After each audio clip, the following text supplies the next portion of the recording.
dance with no hands, hands, I can my dance with my dance. What would happen if AIs had the ability to run around, protect you, and kill whatever was blocking you or hurting you? M3GAN, the movie I just got back from with Michelle, and we both say it's a great movie. I'd give it a 4.5 out of 5, and she would give it a 4 out of 5. Obviously, I want to give you the gist of it real quick, but I'm going to go into details for you guys. So, essentially, it's a movie about a girl named Katie. She's with her parents. They're in the snow. She wants to go up to the snow, and obviously, the car stops. They get hit by a truck. Her family dies. Well, she gets brought up by her aunt, Gema was. The main character, Gema, was kind of forgettable. But besides her, M3GAN was a great role. I liked David, which was her boss, and Kurt, who was kind of like the bad guy in a sense. So anyways, diving into this, Gema and her friends end up building this AI intelligence, what they stole $100,000 from their boss, and were using it to create the next big toy after their brand called Funky. Essentially, it was like a Furby, where it was really annoying, and they showed at the beginning. But then once they create this doll named M3GAN, this brings in the perfect amount of horror, comedy when it's getting really stressful, and the dark, twisted tone of Freddy Krueger meeting Chucky.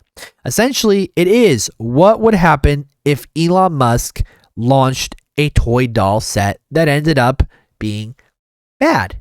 They even mentioned Tesla in the movie.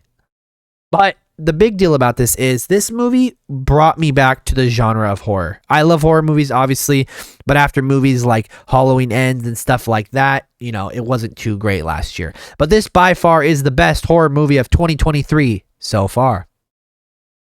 Anyways, I just want to say the cast was perfect. The whole plot was perfect. I definitely enjoyed the constant tense tones. We had a neighbor who was super annoying.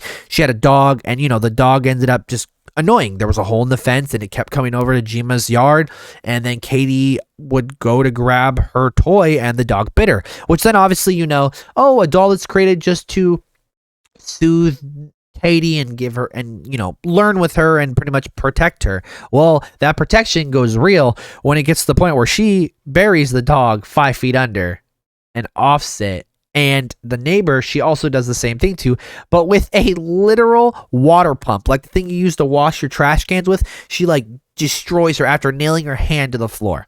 There was a lot of really good scenes. It was a really fast-paced movie. If I remember correctly, it was like an hour and I don't even know what it was. It was like an hour 45 or something. But anyways, this movie, Rotten Tomatoes, 95%, IMDb 6.5, and Metacritic 72%. In my opinion, like I said, 4.5 out of 5. Definitely was fast-paced. Wasn't boring. Definitely cracked those jokes when needed. Like, there was a scene where they were in, camp. Essentially, they wanted to not have her homeschooled, but have her at like a camp, kind of like a Christian camp kind of thing. Whatever it was. And the whole thing was, there was a boy there who was a complete bully, Obviously, he was a lot older, wanted to play with M3GAN because found out it was a robot in a sense, but it was just a doll. And M3GAN literally pulls off the boy's ear. The boy goes to run. She horse school gallops towards him till he ends up falling down a hill and getting ran over by a car. That is when we realize that she is serious. People don't catch on, obviously. M3GAN is pushing her way through, killing whatever she has to in order to make sure that Katie stays alive and is safe, essentially taking over her mother-father role as they have passed away. It's a whole battle, the whole movie between Gema and M3GAN about who will be the overall protector, with some really cool yet predictable twists and turns, and obviously tells us, hey, we're going to have a second movie where the part where Kurt, who works under David, he's essentially his secretary, he's getting bullied and really doesn't like his job, copies all the files of M3GAN and uploads them. Now, the whole thing, and the reason why I say that is because at the end of the film, when M3GAN is destroyed, the little camera turns, and obviously, we know, oh, shoot, maybe it's not that. Maybe he uploaded her to the cloud, because they kept mentioning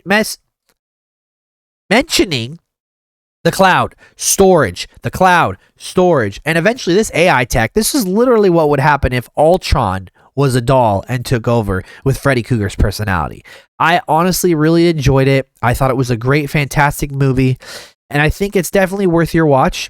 Definitely an in-theaters experience. Obviously, it could be a popcorn movie at home as well, but I definitely think you're doing yourself bad if you don't go see it in the theaters. This was just a quick recap. I wanted to let you guys know, gives you guys just a little bit of details because I feel like you should see this yourself. M3GAN actually came out to theaters yesterday, and it'll probably be in the theaters for about 45, 60 days, give or take. This was done by Blumhouse, and once again, I appreciate it. I think it was amazing. Looking forward to Plane next month and Ant-Man Quantumania. As always, let me know what you guys thought down below if you guys have seen it. If you haven't seen it, are you going to see it? And as always, have a great night.